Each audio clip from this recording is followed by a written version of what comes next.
Hi everyone, this presentation is a part of BridgeTech's digital safety course, and this is going to be the second section, and it's going to be covering the topic of online safety and scams. I'll be walking through the slides and explaining real examples so everything makes sense and you're prepared for your section quiz. So let's get started. So just an introduction, protecting seniors online. So seniors are at a higher risk, definitely just for scams in general. And so teaching them to recognize, threats and like verifying suspicious communication tactics like phishing and, definitely using strong passwords can help protect their personal information, which should be, confidential.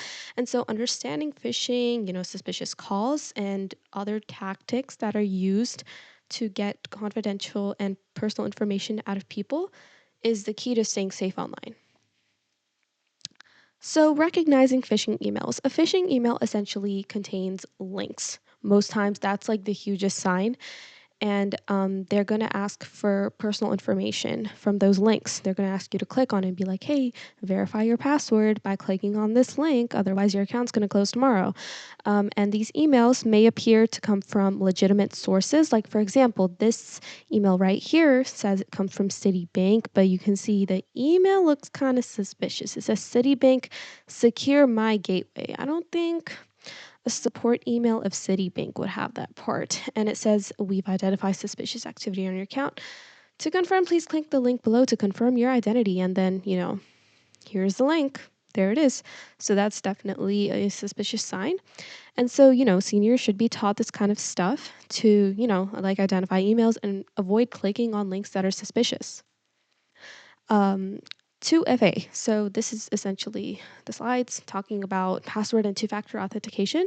So strong passwords are important obviously because they protect your account from getting hacked.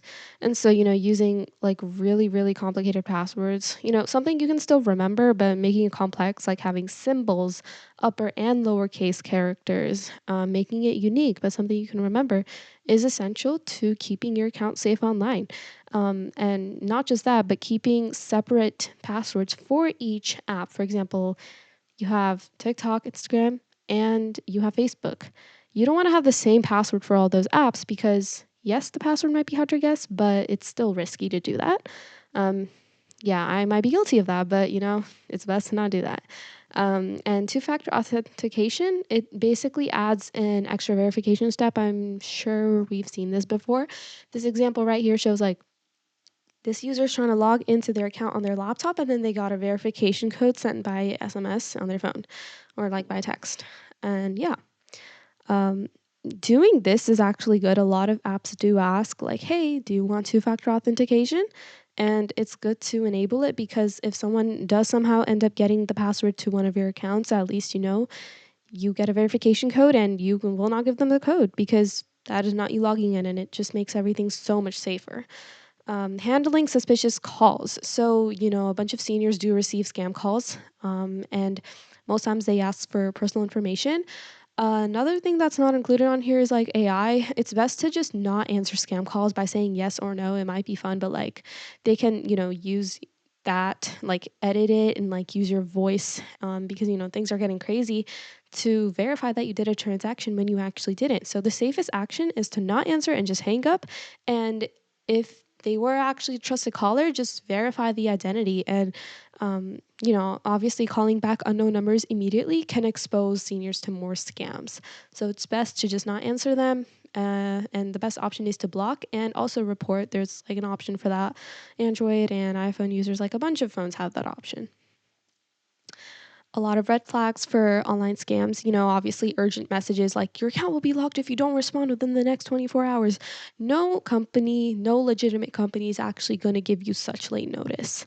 And so, yeah, seniors should be taught these tactics and, they should be taught to remain calm and, first off, just verify the source so that they can avoid giving out confidential information that they would regret giving out. And yeah, that concludes the end of the second course. I hope you are ready for your Section 2 quiz.